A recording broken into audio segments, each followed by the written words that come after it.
নমস্কার, ফুটবল ম্যানিয়ায় আজকে আপনাদের স্বাগত। আর আজকে আমাদের নজর থাকবে একেবারেই মোহনবাগানের দিকে। তার কারণ হচ্ছে বড় তিনটি দল মানে ইস্টবেঙ্গল, মোহনবাগান এবং মোহামেডান ক্লাব তিনটেই কিন্তু ক্যালকাটা ফুটবল লিগে খেলছে এবং ক্যালকাটা ফুটবল লিগে খেলার সাথে সাথে ইস্টবেঙ্গল এবং মোহামেডান কিন্তু অলরেডি ঘরের মাঠে খেলতে শুরু করে দিয়েছে। এখনো মোহনবাগান খেলেনি, যেরকমটা আগে আপনাদের বলেছিলাম। কিন্তু এবার অপেক্ষার অবসান, মানে 11ই আগস্ট থেকে কিন্তু নিজের ঘরের মাঠে নামতে চলেছে মোহনবাগান।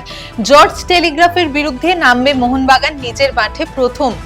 তাদের ঘরের মাঠে খেলা, মানে আইএফ এর যে একটা পরিকল্পনা ছিল যে ময়দানে আবার ফিরবে ফুটবল, ঠিক সেটাই কিন্তু হলো। নিজেদের ঘরের মাঠে খেলছে এবার দলগুলি প্রত্যেকটাই, বিশেষ করে বড় দলগুলি। তাছাড়াও মোহনবাগানের যে কর্মসূচি রয়েছে সেটা আপনাদের একবার বলে দেব।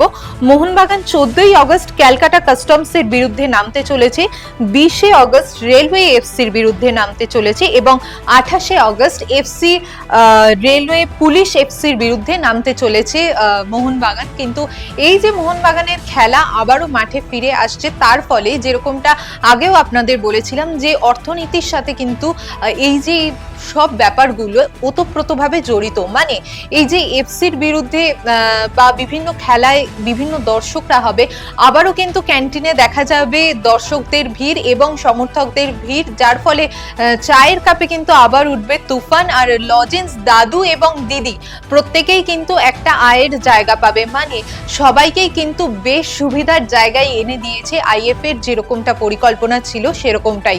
আর আজকে কিন্তু সবার জন্য বিশেষ একটা দিন, তার কারণ হচ্ছে আজকে কিন্তু ডুরান্ড শুরু হতে চলেছে। গতকালই একটি সাংবাদিক বৈঠকে কোচ বাস্তব রয় এবং নতুন গোলকিপার তারা কিন্তু উপস্থিত ছিলেন এবং জানিয়েছেন আজকে ডুরান্ডের বিরুদ্ধে তাদের ডুরান্ডের জন্য তাদের পরবর্তী যে টিম আছে, মানে এগেইনস্ট যে টিম, তাদের বিরুদ্ধে ঠিক কি পরিকল্পনা কি হতে চলেছে তারা কিন্তু পরিষ্কার জানিয়ে দিয়েছেন যে একেবারেই অচেনা টিম। অতএব মোহনবাগান কিন্তু কোনো দলকেই হালকাভাবে নেয় না, কোনো ম্যাচকেই হালকাভাবে নেয় না।